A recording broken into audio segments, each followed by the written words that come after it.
Praise the lord. సకల ఆశీర్వాద స్తోత్ర వచనములకు మించిన ఘనమైన యేసు క్రీస్తు పరిశుద్ధ నామములో మీకు ప్రతి విషయములలో ఘనత కలుగునుగాక. ఈ దినపు యేసయ్య జీవపు మాట 119వ కీర్తన 31వ చరణం. నన్ను సిగ్గుపడనీయకుము. యేసు ప్రభువని నోటితో ఒప్పుకొని దేవుడు మృతులలో నుండి ఆయనను లేపెనని విశ్వసించి రక్షింపబడి ఆత్మీయ యాత్రలో ముందుకు కొనసాగుచున్న జీవముగల దేవుని సైన్యములో చేరిన క్రీస్తు యేసు సైనికులారా, ఆయన పేరు పెట్టబడిన ఆయన జనులను ఆయన ఎన్నటికీ సిగ్గుపడనివ్వడు. నా దేవుని ప్రియ దైవ జనాంగమా, దావీదు అనే నీవు కూడా ప్రభువుని అడుగుచున్నావా? నన్ను సిగ్గుపడనీయకుమని.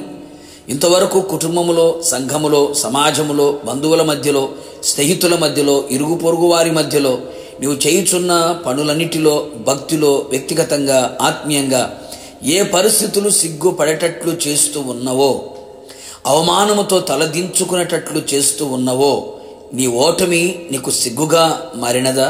అనుకున్నది అందుకోలేక, ప్రార్థించింది పొందుకోలేక సిగ్గుతో తలను కప్పుకొని ఉన్నావా? ఏది చేసినా కలిసి రాక, సఫలమవ్వక, పరిస్థితులన్నీ పగపట్టినట్లుగా ప్రతికూలంగా నిలిచి ఉండగా ఏమి చెయ్యాలో దిక్కు తోచక నిరాశతో, అవమానముతో, సిగ్గుతో తల దించుకొని ఉన్నావా? నా ప్రియ దేవుని స్నేహితుడా, దిగులు చెందకు, అధైర్యపడకు, కృంగిపోకు. నీ తల పైకెత్తగల దేవుడు నా యేసయ్య.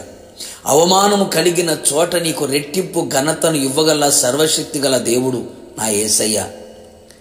యేసయ్య రక్తముతో కడగబడి, బాప్తిస్మము పొంది, ఆత్మచేత నింపబడి, ఆయన జనముగా, ఆయన పేరు పెట్టబడిన జనముగా నీవు మారుము.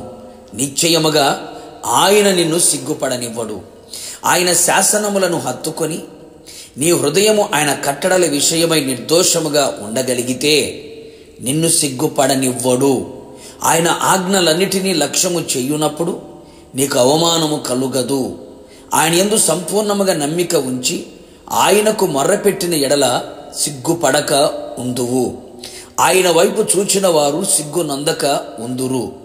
నీ ప్రతి విషయములో ఆయన నీకు ఆశ్చర్యకరమైన సహాయము చేయును. నీ కుడి చేతిని పట్టుకొని నీకు సహాయము చేయును. మేఘవాహనుడై నీకు సహాయము చేయుటకు వచ్చును. గనుక మీరెన్నటెన్నటికీ సిగ్గు నొందకయు, విస్మయము నొందకయు ఉందురు.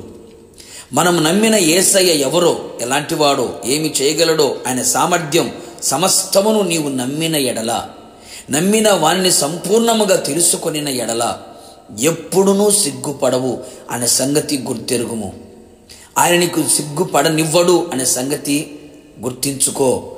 నా ప్రియ దేవుని బిడ్డ, ఈ విధముగా ఆయన సన్నిధిలో నిందారహితముగా నడుచుచు నిలుచుచు ఉందము.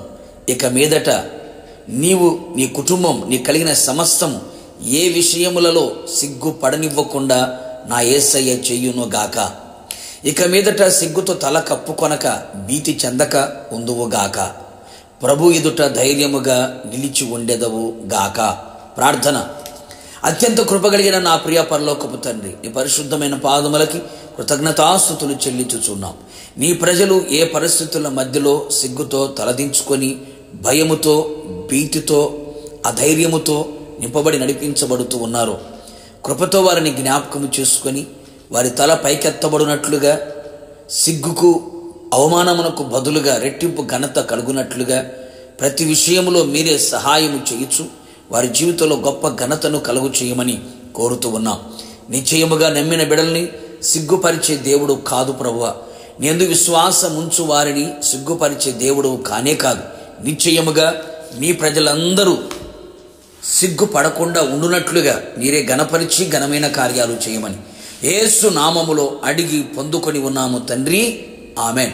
నిశ్చయముగా మీరును మీ కుటుంబ సభ్యులందరూ ఇక మీదట సిగ్గుపడక ఉందురుగాక. నా యేసయ్య మిమ్మును ఘనపరచును గాక. God bless you.